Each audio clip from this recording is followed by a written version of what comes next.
உங்களுக்கான தேவனுடைய வார்த்தை. உன்னை அதிசயங்களை காண பண்ணுவேன். மீகா 7:15. பிரியமானவர்களே, நீங்கள் பெரிய சிக்கலில் அகப்பட்டு கொண்டு எப்படி இதிலிருந்து தப்பிப்பது, நான் என்ன செய்வேன் என்று நீங்கள் கலக்கத்தோடு இருக்கலாம். கவலைப்படாதிருங்கள். ஆண்டவராகிய இயேசு கிறிஸ்து உங்களை அதிசயங்களை காண பண்ணுவார்.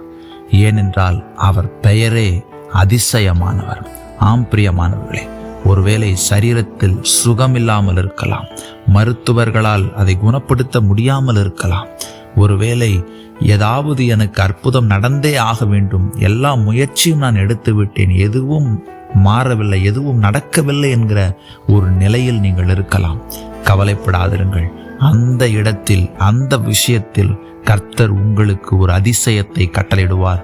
நிச்சயமாய் நீங்கள் அந்த அதிசயத்தை பார்ப்பீர்கள். ஆம் பிரியமானவர்களே, செங்கடலை பிளந்தவர் சொல்லுகிறார், உங்களை அதிசயங்களை காண பண்ணுவேன். ஆமென்.